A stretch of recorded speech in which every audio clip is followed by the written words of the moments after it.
மும்பை எக்ஸ்பிரஸ்ல தான் அவர் ஃபர்ஸ்ட் ஒரு டெக்னாலஜி ஒன்று எடுத்துகிட்டு வராரு. அது என்ன அப்படின்னா ட்ரெடிஷ்னலாக வந்து பார்த்தீங்கன்னா 35mm ஃபிலிம் கேமரா யூஸ் பண்ணுவாங்க. 35mm அப்படின்னு தான் சொல்லுவாங்க. அதுலேருந்து ஒரு பிக் லீப் ரெட் ஒன் அப்படின்ற கேமரா அது ஒரு டெக்னாலஜி யூஸ் பண்ணி டிஜிட்டல் ஃபிலிம் ஃபார்மேட்டுன்னு ஒன்று எடுத்துகிட்டு வராரு. டேரெக்டாக டிஜிட்டலாகவே ஷூட் பண்ணுற மாதிரி. ரொம்ப டெக்னிக்கலாக எனக்கு எக்ஸ்பிளைன் பண்ண தெரியல. பட் அது வந்து டிப்பிக்கல் அந்த 35mm ரீல் எடுக்கிறது மாதிரி இல்லாமல் அது ஒரு டிஜிட்டல் ஃபார்மேட்டு. நமக்கு தெரியும் லாஸ்ட்டாக வந்து புலி படம் ஷூட் பண்ணாங்க. புலி நம்ம விஜய் நடித்த படம். அந்த படம் வரும்போது நட்டி சொன்னார் இதை. என்ன அப்படின்னா எனக்கு தெரிஞ்சு தமிழ் சினிமாவில் ஏதாவது லாஸ்ட்டாக ரீலில் ஷூட் பண்ணுறதுவாக இருக்கும். இதுக்கப்புறம் கம்ப்ளீட்டாக அது போயிடும் அப்படின்ட்டு அது வரைக்கும் ஷூட் பண்ணியிருக்காங்க. ஷூட் பண்ணி கன்வெர்ட் பண்ணுவாங்க. இது வந்து டேரெக்டாகவே டிஜிட்டலாக ரெக்கார்ட் ஆகும். பட் அன்னைக்கு நிறைய லிமிடேஷன்ஸ் அதில் இருந்துச்சு. நீங்கள் மும்பை எக்ஸ்பிரஸும் சமகாலத்தில் வந்த படமும் யூடியூப்ல நீங்கள் தேடினீங்க அப்படின்னா நீங்கள் மும்பை எக்ஸ்பிரஸும் அதுக்கு சமகாலமாக வந்த படமும் நீங்கள் யூடியூப்ல தேடினீங்க அப்படின்னா ரெண்டுத்துக்கும் குவாலிட்டி வேற மாதிரி இருக்கும். இந்த மாதிரி பெரிய பட்டியலே போடலாம். நான் எனக்கு டக்குன்னு நினைவுல இருந்து நான் சொல்லிட்டேன்.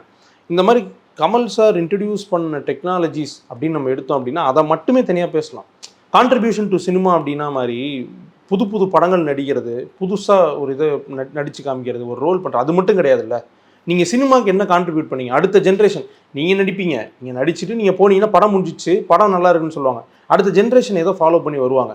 இப்போ விஜயகாந்த் சாரை பற்றி சொல்லும்போது என்ன சொல்கிறாங்க, அவர் வந்து இந்த நான்வெஜ் சாப்பாடு போடணும்னு சொன்னார். நிறைய பண்ணியிருக்காரு. ஆனால் அந்த சாப்பாடு விஷயம் எல்லாருமே சொல்கிறாங்க. காரணம் என்ன, அடுத்து வர்றவனுக்கு அது பெனிஃபிட்டாக இருக்கும்.